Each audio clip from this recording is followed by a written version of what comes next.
Matagal ko na pinag-iisipan kung ikukwento ko ba ito. Baka kasi may iba sa inyo na nakaranas na rin ng katulad nito. Isang bagay na, kahit gustuhin mo, hindi mo talaga makakalimutan. Nung nakaraang buwan, nagbakasyon kami ng isang linggo sa bayan ng Corimao, Ilocos Norte. Kilalang lugar sa magagandang baybayin at tanawin. Pero sa likod ng alon at hangin, may kakaibang presensya pa lang naninirahan doon. Sa hotel na tinuluyan namin, may isang gazebo na nakaharap mismo sa dagat. Medyo nakaangat ito mula sa lupa. Parang kalahating palapag ang taas. May bilogong lamesa sa gitna, mga upuang yari sa kahoy at semento, at sa gilid nito, may hagdang bakal na diretso sa buhanginan. Tanaw mula rito ang buong bakod ng hotel at ang maliit na gate para sa mga taong naglalakad. Ang mas malaki at pagsasakyan na gate ay karugtong nito, pero lagi itong nakasara sa gabi. Mahilig ako sa tunog ng dagat. Sa tuwing hinahampas ng aalon ang pangpang sa madaling araw, para ako nitong pinapakalma. Kaya kahit madaling araw na, doon ako nagtatrabaho gamit ang aking laptop. Tahimik ang paligid. Walang lasing na nag-iingay, walang sigawan, maliban sa paminsan-minsang pagdaan ng ilang bisita galing sa bar malapit sa kanto. Dumating kami ng Lunes ng tanghali. Una ako nagtrabaho sa gazebo, pinagabihan ng Martes papuntang Miyerkules. Doon ko unang napansin ang mga anino. Sa umpisa, akala ko yung mga bisita naglalakad papasok. Pero kakaiba, hindi ko makita ang kanilang katawan. Anino lang talaga, pero walang katawang sumasalamin sa liwanag. Dumadaan sila mula sa maliit na gate. Naglalakad sa simentadong daan, pero pagdating sa lugar na dapat may tunog ng yapak, wala. Walang ingay, wala kahit kaunting kaluskos. Pilit kong iniisip na baka guni-guni ko lang yun, dala ng aking pagod at antok. Pero habang tumatagal, mas dumadami sila. Minsan pa isa-isa, minsan magkakasabay. Pero lahat tahimik. Lahat mabilis mawala kapag papalapit na ang aking tingin. Kinabukasan, sinubukan ko magtrabaho sa loob mismo ng kwarto. Pero dahil sobrang hina ng signal at tila ayaw gumana ng wifi, kinailangan kong bumalik sa gazebo. Ngayon, nakapwesto ako ng patalikod sa gate. Iniwasan ko talagang makita kung may daraan. Pero kahit ganun, ramdam ko pa rin. Sa gilid ng aking paningin, nakikita ko silang umaakyat sa hagdang bakal. Dahan-dahan, papunta sa mesa kung saan ako nakaupo. Iyon ang unang gabi na kinilibutan ako ng sobra. Dahil kahit nakatalikod ako, alam kong hindi sila humihinto sa hagdan. Para bang naghihintay sila. Tahimik lang, ilang talampakan mula sa akin. Dumating ang huling gabi ng trabaho ko doon. Huwebes, papuntang Biyernes. Nagpasyang asawa kong si Federico na samahan ako. Hindi siya naniniwala sa mga kwento ko tungkol sa mga anino. Hanggang sa gabing iyon. Bandang 3:00 ng madaling araw, habang parehong nakatitig kami sa laptop screen, may dumaan sa maliit na gate. Isang anino, payat, mahabang buhok, mistulang babae. Dumiretso ito sa hagdanan. Hindi ko ito binanggit, pero nakita kong tumigil sa ikalawang baitang. At doon lang, hindi gumagalaw. Si Federico biglang napatahimik at dahan-dahang sinara ang kanyang laptop. Nang lumingon siya sa akin, malamig ang kanyang pawis sa kanyang noo. May umaakyat. Mahina niyang bulong. Alam ko. Sagot ko sa kanya. Halos hindi gumagalaw ang aking labi. Pareho kaming napako sa kinuupuan hanggang sa kusa itong naglaho. Parang isang usok na tinangay ng hangin. Pagbalik namin sa Pangasinan kinabukasan, agad sumama ang aming pakiramdam. Hindi kami nilagnat, pero mabigat ang aming katawan at parang may malamig na hangin na nakabalot sa aming batok. Nagpatawas kami kay Aling Feli, isang matandang albularyo sa aming bayan. Habang nagdarasal siya, napapikit ako. Sa isip ko, bumalik ang anyo ng gazebo. At doon, sa ilalim ng bilugang lamesa, nakaluhod ang isang matangkad na nilalang na may mahahabang binti, buhok na parang damong dagat, at mga mata na walang puti. Nakangiti ito sa akin, punit-punit ang labi, at bumubulong sa isang wika na hindi ko maunawaan. Pagkatapos ng tawas, ang sabi sa amin ni Aling Feli, Hindi lang isa ang sumama sa inyo. May tikbalang, kapre, at 3 kaluluwang ligaw. Sa asawa mo naman, may isang lalaki at isang ahas. kinilibutan ako sa mga sinabi niya dahil noong gabing huli namin sa Hukurimaw, bago kami umalis ng gazebo, may nakita akong kumislap sa dilim ng dagat. Parang mata ng isang hayop na humahabol sa bawat hakbang namin papalayo. At sa tuwing pumipikit ako ngayon, narinig ko pa rin ang bulong mula sa ilalim ng lamesa. Babalik ka. Noon ako'y 12 taong gulang pa lamang, nakatira kami noon sa isang bagong tayong subdivision sa bayan ng Sariaya, Quezon. Marami pa rin bakanting lote at mga bahay na hindi pa tinitirahan. Ayon sa mga matatanda, maganda raw ang lugar at malapit sa dagat. Pero sa kabila ng ganda, may mga kwentong kumakalat na kakaiba ang aura sa ilang bahagi ng subdivision.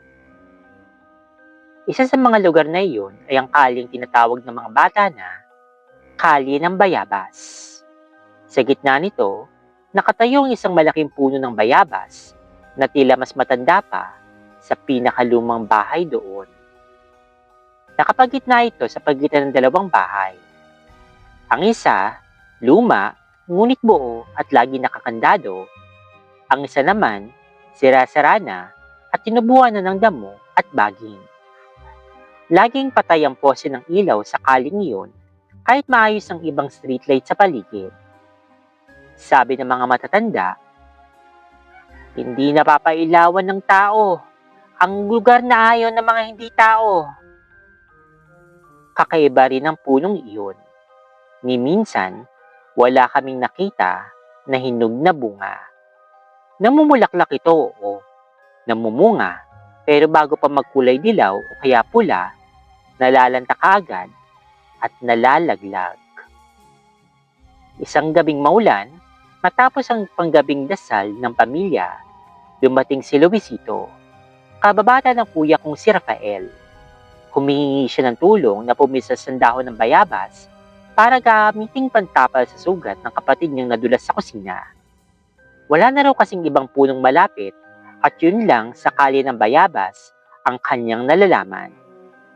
Ayaw ni Luisito pumunta mag-isa dahil gabi na, madilim, at nakakapanidig balahibo daw talaga ang kaling yun kapag 10 oras na. Nagpaunlak naman si Kuya Rafael. Wala kaming flashlight kaya kandila lang ang kanilang bitbit. Habang naglalakad sila, ramdam daw ni Kuya ang bigat ng paligid. Walang simoy ng hangin, walang ingay ng kuliglig. Tanging langit lang ng kanilang mga yapak ang kanilang naririnig. Nang marating nila ang puno, nagsimulang pumita si Luisito habang si Kuya Rafael naman ay nakayuko. Tinatabunan ng kamay ang apoy ng kandila upang hindi ito mamatay. Ngunit bigla, sa katahimikan, may narinig silang isang mahaba at malamig na hininga. Parang may taong umihip ng dahan-dahan sa kandila. Dinig na dinig ni Kuya ang tunog ng hininga, kasamang kakaibang kaluskos mula sa likuran nila. Walang hangin, pero namatay ang kanilang dalang kandila. May umihip? Tanong ni Luisito, bakas ang takot sa kanyang boses. Hindi ko alam. Sagot naman ni Kuya, nanginginig. Hindi nga, may umihip. Tanong ulit ni Luisito. Hindi ko nga alam. Medyo naiinis na sagot ulit sa kanya ni Kuya. Hindi nga, may umihip. Tanong ulit ni Luisito. Oh, meron! Galit na tugon ni Kuya Rafael. Sabay silang nagtakbuhan. Hindi na inintindi kung sila'y madadapa o mapipilayan. Tumalon sila sa mababang pader at halos punitin ng hangin sa bilis ng kanilang pagtakbo pauwi. Pagpasok nila ng bahay, tumataol na yung mga aso na para bang may hinahabol mula sa labas. Galit na galit ang aming ina dahil sa sobrang ingay. Pero nang marinig niya ang kwento, agad siyang kumuha ng Biblia at sinamahan sila pabalik sa puno. Habang nagdarasal, sinabi ni nanay ang mabigat na presensyang naroon. Parang may nakatingin sa kanila mula sa itaas ng puno. Kumuha sila ng dahon at agad na bumalik sa bahay. Kinabukasan, dumaan ako sa lugar habang bumibili ng pandesal. Napatigil ako na makita kong tuyo na ang puno ng bayabas. Kalbo, walang kadahon-dahon, at tila sinunog ang katawan.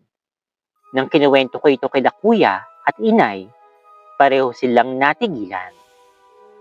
Kinagabihan, biglang sumakit ang ulo ni Kuya. Parang pinipiga daw ang kanyang sentido. At bawat tibok ng puso, tila may bumubog mula sa loob.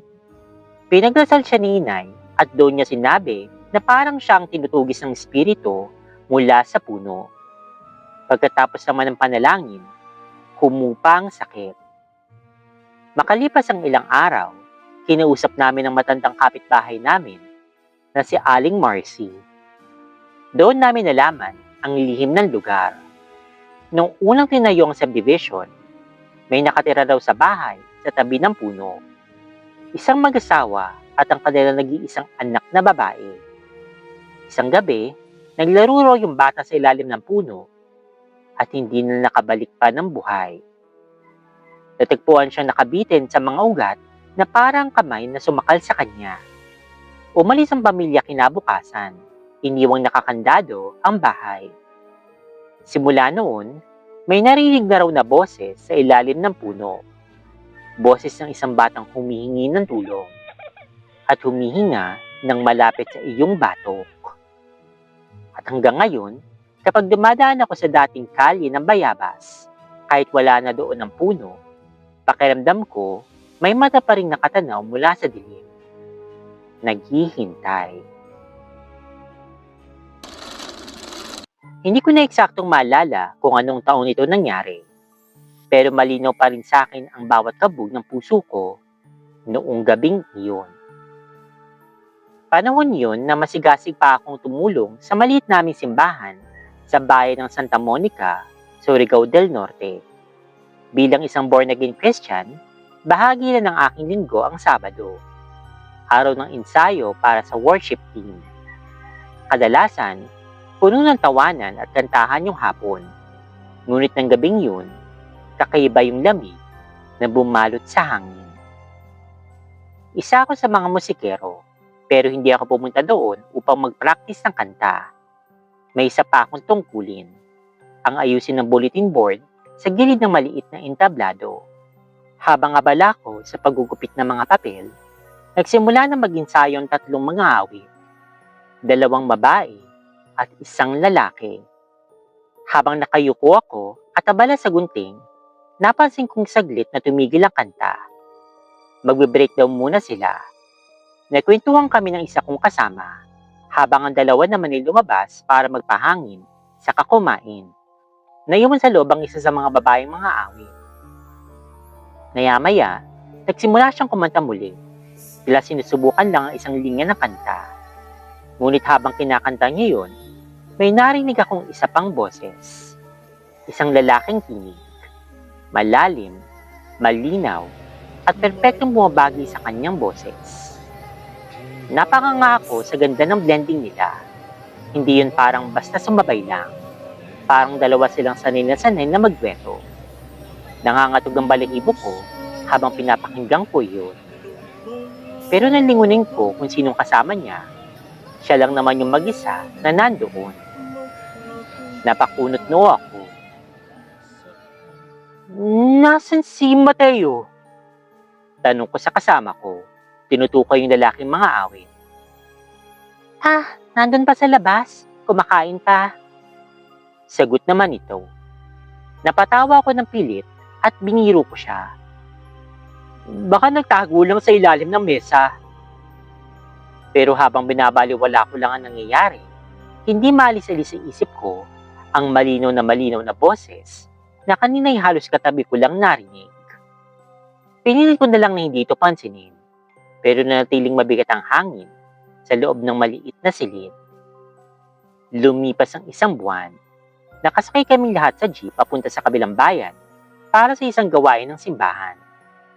Bigla, nagbukas ng usapan ng babaeng lead singer. Tahimik niyang sinabi, "Alam mo, noong gabi yun sa ensayo, may narinig akong kumakanta kasabay ko.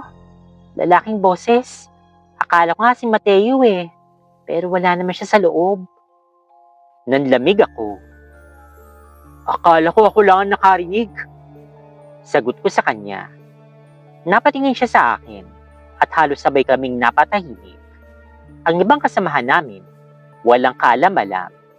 Pero ramdam ko na sa titig ng lead singer, pareho kaming nakadama ng isang katotohanan na hindi namin masabi sa iba, na may isa pang nilalang na naroon nung gabing iyon. Pagbalik namin sa simbahan kinabukasan, hindi ko na napigilang itanong sa matandang tagapaglinis namin, si Aling Valeria, na kilala sa bayan sa kanyang mga kwentong kababalaghan. Pinakinggan niya ako ng tahimik, bago bumulong. Hindi lang kayo ang nakarinig. Noon pa man, may gumagala na talaga dyan. Bago pa kasi tinuloy yung simbahan, sementeryo yan ng mga sundalong banyaga. Minsan narinig nila ang kanilang tinig, sumasabay sa mga nagdarasal o kumakanta, pero hindi nakikita. Simula noon, tuwing magsisimula ang ensayo, palihim muna ako nagdarasal. Hindi ko alam kung saan nagagaling ang igatong tinig na yon. Pero alam ko, nababalik pa siya. Ito yung isa sa mga hindi ko makakalimutang pangyayari sa buhay ko. So this happened way back when I was in high school, senior year. Okay, so sa bahay kasi namin kung saan ako lumaki, meron kaming kwarto dun sa dulo ng bahay. Katapat siya mismo ng poso namin o kung saan kami naglalaba, naliligo, ganon. Bali, yun din yung kwarto namin ng kuya ko. Bali, dalawa kami, ayan. Yun na rin yung naging kwarto namin ng kuya ko noong mga bata pa kami. Ganyan. Okay, fast forward dun na sa pangyayari nung high school na ako. Bali, that time, nakatira yung pinsan ko kasama yung dalawang anak niya sa amin. Tapos doon sila nagkwarto. So, bali, inayos nila yon, ganyan. Nilagyan ng carpet, ganyan, inayos yung sa walls niya kasi ano lang dati ang ang walls nun, bamboo or basta kahoy. Kasi pati yung pati yung bintana nun is yung kahoy. Yung, alam mo yung uso to sa probinsya yung bintana. Tapos, para mabuksan, tinutungkuran ng kahoy. Ganyan, para nakabukas siya. Tapos sa hapon, ibabalik na lang or tatanggalin yung stick or yung buong kahoy na nakalagay, ganyan. Tapos yun na rin yung panglalak. So, yun na nga. That time, nung nangyari to, wala doon yung pinsan ko at saka yung mga anak niya. Siguro bakasyon ata, ganun. Kasi magkakasunod na gabi to So, pag wala sila sa bahay, ako yung mismong natutulog doon sa kwartong yun. Minsan yung kuya ko rin, ganyan. Pero may sarili naman kasing kwarto yung kuya ko that time. Ayan, so ako yung nahihiga doon or natutulog doon sa kwarto nila kasi may TV rin doon sa loob ng kwarto nila. Kaya syempre, bilang bata-bata pa, ganyan, dalagita pa lang, mahilig ako manood na TV. Talaga nagpupuyat ako kanonood ng TV. So that time, syempre, solong-solo ko yung buong kwarto. Umaabot ako ng mga 3:00, 2:00, ganyan ng madaling araw, kanonood. And then one night habang nanonood ako around 10 p.m. ganyan, may narinig akong parang umuulan. Yan. Pero, ang pagkakaiba nun, hindi tubig. Parang buhangin. Alam mo yung parang may alam mo yung tunog nun eh, yung kapag sinasabi yung buhangin sa sa yero, ganon. Ganon yung tunog niya. Tapos syempre nagtaka ako umuulan ng buhangin. And then pinahinaan ko lang yung TV, talaga pinakinggan ko ng mabuti. Hindi talaga ako magkakamali, parang umuulan talaga ng buhangin. And then after nun, mawawala na siya. Mga ilang minuto lang din. And then after mga ilang oras, siguro mga after an hour or minsan parang half an hour ganyan, may tumatalbog naman na bola sa bubong. Hindi ko alam kung ano, pero may tumatalbog talaga. Siyempre nung una hindi ako natakot, hinayaan ko lang kasi na yun sa isip-isip ko lang. Ang weird naman yun, umuulan ng buhangin tapos may tumatalbog ng bola ng ganong oras. And then sumunod na gabi, ganun na naman. Ganun din yung pattern. Same time, ganyan. Parang may nagbubuhos ng buhangin sa namin, sa bubong namin, ganyan. Tapos, may tumatalbog na naman na bola sa taas. And then ito hindi lang siya isang beses na nangyayari kasi nauulit siya. After nung yung unang beses, ayan, yung parang may umuulan, ganyan nga. Tapos may tumatalbog, akala mo wala na. And then babalik siya. Madaling araw, ganun ulit. Mauulit siya. And then, syempre, pangalawang gabi, nag-raise na ako ng eyebrows. Like, ano yun? As in, napapatanong na ako hindi na lang ako nawiwirduhan. Hanggang sa paulit-ulit, gabi-gabi, nangyayari yun. Like, doon na ako natakot kapag ganun na yung nangyayari. Nagtatanakbong na talaga ako ng kumot. Pinagbintangan ko pa nga yung puno ng nyug doon sa tapat ng kwarto namin. Kasi may puno ng nyug doon, tanim ng kapitbahay namin. Kaso, masyadong malayo yung puno ng nyug or yung bunga niya para bumagsak doon sa bubong mismo ng kwarto. Kung hindi nga bunga ng nyug, yung pusa yung pinagbibintangan ko kasi sabi ko na lang sa sarili ko, baka pusa, baka naglalaro lang sa taas ng bubong. Kaso ang nakakapagtaka doon, parang umuulan ng buhangin. Tsaka, parang tatalbog yung pusa. Kasi parang siya yung tunog ng bola, yung bola kapag tumatalbog, gano'n. Pero sa bubong. Ewan ko, kung nakarinig na kayo ng gano'n. Basta gano'n. So, hindi ko alam kung ito yun kasi hindi naman siya na-confirm. Pero one time, narinig ko kasi nag-uusap yung mama ko at saka yung isa sa kapitbahay namin. Pinag-uusapan nila na meron daw naglilibot na alam mo yun, headless man. Pwede mo sabihin yung P-U-G-O-T. Yun. Sa nagbabahay-bahay daw siya. So, nung narinig ko yun, mas kinilabutan ako kasi baka yun. Diba? Isipin mo, baka siya yung ganun. And ito pa pala, kalimutan ko, bakit yun lang yung sinasabi ko, yung tumatalbog. Yung after niyang tumalbog dun sa bubong, maririnig mo na gumugulong. May gumugulong talaga. And then, hindi lang siya basta hindi mo nasasabing bato lang yun na gumugulong kasi kung bato lang yun, mahalata mo naman kasi yun kasi as in, parang ang bigat ng tunog. Ganun, kasi gumugulong siya sa bubong. Yun lang. Hanggang ngayon pala isipan pa rin sa akin kung ano yun. Kasi hindi naman na-confirm. Pero yun na lang din yung suspect ko na baka yun nga yun.